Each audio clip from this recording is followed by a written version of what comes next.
Mrs Shirin Rahman ছিলেন একসময় এক মাধ্যমিক স্কুলের বাংলা শিক্ষিকা। মিষ্টি স্বভাব, নরম কণ্ঠ।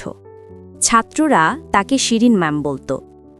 আজ সেই স্কুলের পাশে দিয়েই প্রতিদিন রিকশা যায়, কিন্তু এখন আর কেউ তাকে চেনে না। বয়স হয়েছে অনেক, স্বামী আগেই চলে গেছেন, একমাত্র ছেলে বিদেশে, খুব একটা ফোন দেয় না। একতলা ছোট বাসা, একা থাকা, সকালে বারান্দায় বসে পুরনো খাতাগুলো ওল্টানোই তার দিনের কাজ। একদিন দুপুরে হঠাৎ দরজায় টোকা। তিনি হাঁটতে হাঁটতে দরজা খুললেন, দেখলেন একজন তরুণ দাঁড়িয়ে আছে, হাতে একটা ফুলের তোড়া। আপনি কি শিরিন ম্যাম? ম্যাম একটু অবাক হয়ে বললেন, হ্যাঁ, কিন্তু তুমি কে? তরুণ হেসে বলল, আমি সাজিদ, আপনার শেষ বেঞ্চের ছাত্র, ক্লাস 9-এ ছিলাম। আপনি আমাকে একদিন শাস্তি না দিয়ে বলেছিলেন, তুমি খারাপ না, শুধু মনটা পথ হারিয়েছে। সেই কথাটা আমার জীবনটা বদলে দিয়েছিল ম্যাম। শিরিন ম্যাম চুপ করে তাকিয়ে রইলেন। এই নামটা বহু বছর শোনেননি। সাজিদ ভেতরে ঢুকল, চা বানানোর প্রস্তাব দিল। ম্যাম বললেন, না না, তুমি অতিথি। সাজিদ হেসে বলল, না ম্যাম, আজ আমি বানাবো, সবসময় আপনিই বানাতেন। চায়ের কাপে ধোঁয়া উঠল, ঘরে পুরনো বইয়ের গন্ধ আর নরম বিকেলের আলো।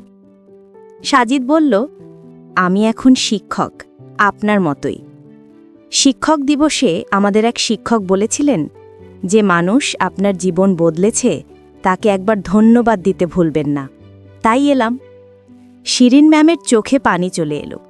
ধীরে বললেন, জানিস, আমি অনেক দিন ধরে কারও নাম মুখে নেইনি।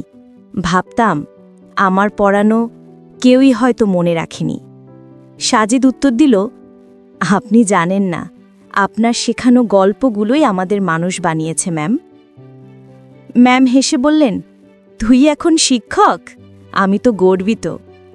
সাজিদ ব্যাগ থেকে একটা ছোট খাম বের করল, ভেতরে একটা চিঠি, তাতে লেখা, আপনার জন্য আজকের স্কুলের সব ছাত্রছাত্রীদের স্বাক্ষর।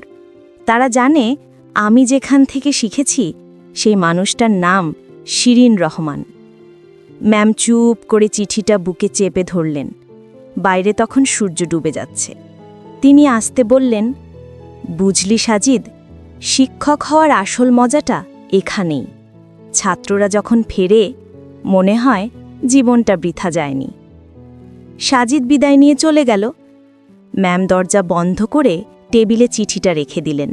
তারপর নিঃশব্দে ফিসফিস করে বললেন, শেষ বেঞ্চের ছেলেটা আজ আমার জীবনের প্রথম সারির আনন্দ।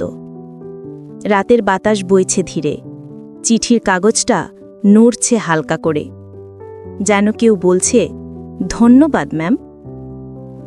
একজন ভালো শিক্ষক কখনো ক্লাসে শেষ হয় না। তিনি বেঁচে থাকেন তার ছাত্রের ভেতরে, কোনো এক নীরব বিকেলে, এক কাপ চায়ের ধোঁয়ায়। বাংলা স্টোরি টিমের পক্ষে তোমাদের সাথে ছিলাম আমি আদিবা তাসমিম অনন্যা। গল্পটি কেমন লাগলো কমেন্টে লিখো। ভালো লাগলে একটা লাইক দাও, আর প্রতিদিন নতুন গল্পের জন্য সাবস্ক্রাইব করো। ধন্যবাদ আমাকে শোনার জন্য। ভালো থেকো সবসময়।